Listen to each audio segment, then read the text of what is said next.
সবাইকে প্রণাম, সবাইকে আমার ভালোবাসা। তোমরা সবাই ভালো থাকো, আনন্দে থাকো। ঈশ্বরের কাছে, সৃষ্টিকর্তার কাছে এই আমার প্রার্থনা।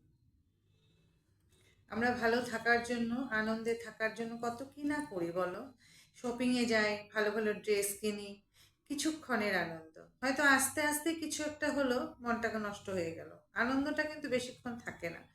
বিয়ে বাড়ি যাই, পার্টি করি, বন্ধুদের সাথে গেট টুগেদার করি, কিন্তু সব আনন্দ কিছুক্ষণের, কিছু দিনের। চিরস্থায়ী আনন্দ কিন্তু আমাদের মনে কখনোই থাকে না। এই চিরস্থায়ী আনন্দটা আমরা পেতে পারি একমাত্র ঈশ্বরকে ভালোবেসে। যদি আমরা ঈশ্বরকে ভালোবাসি, ঈশ্বরই আমাদের মধ্যে সেই আনন্দটা উনিই ভরে দেন, উনিই দিতে পারেন। নয়তো চিরস্থায়ী আনন্দটা বাইরের জগতের কোনো কিছু দিয়েই আমরা বেশিক্ষণ আনন্দটা ধরে রাখতে পারবো না। কেউ বাড়িতে আসলো, খুব প্রিয় মানুষ, তার সাথে কথা বললাম, তার সাথে কাছে বসলাম, সে কিন্তু আমার একদম প্রিয়, কিন্তু সে বেশিক্ষণ সেই আনন্দ থাকে না। সেটাও কিছুক্ষণের জন্য, তারপরেই মন কিছু না কিছু নিয়ে ডিস্টার্ব হয়ে যায়, আমাদের ভালো লাগে না। মনটা আনন্দে আর শান্তিতে রাখতে পারি না। এই জন্য ঈশ্বরের কাছে সবসময় প্রার্থনা একটাই করতে হয়, যে আমাকে শান্তিতে আনন্দে রাখো ঠাকুর। কেন কি, আমরা তো কি চাইবো, কি চাইতে কি চাইবো, ওটা আমাদের চাওয়াটা ঠিক হয় না।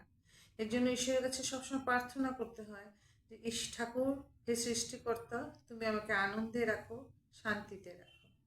কেন কি, আমরা বাইরের জগতে যা কিছুই করি এটা কিছুক্ষণের। শপিং করো, পার্টি যাও, ফ্রেন্ডদের সাথে গেট টুগেদার করো, যে যেটাই করো আনন্দের জন্য, কিন্তু এটা বেশিক্ষণের জন্য না।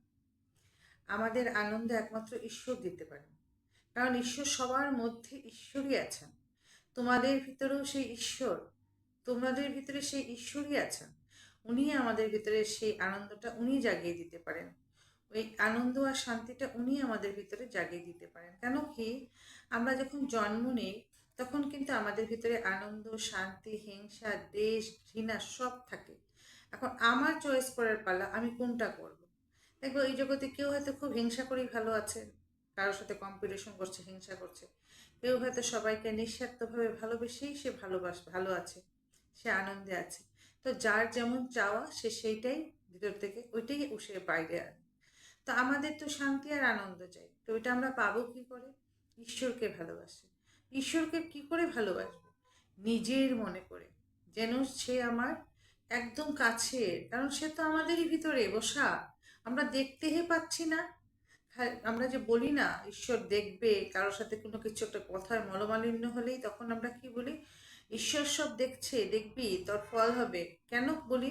আমরা অজান্তে বলি, কারণ ঈশ্বর সবার মধ্যে, যার সাথে ঝগড়া করছি তার মধ্যেও, আমি যে করছি আমার মধ্যেও। তাই আমরা অজান্তেই বলি ঈশ্বর সব দেখছেন। ঈশ্বর দেখেন, ঈশ্বর আমাদের ভিতরেই আছেন। এই ঈশ্বর যে ভিতরে আছে, এইটাকে জানতে পারলে তবেই আমি শান্তিতে আনন্দে থাকতে পারবো। এটাকে জানতে পারার প্রথম একটা কারণ হলো ভগবানকে, ঈশ্বরকে ভালোবাসা।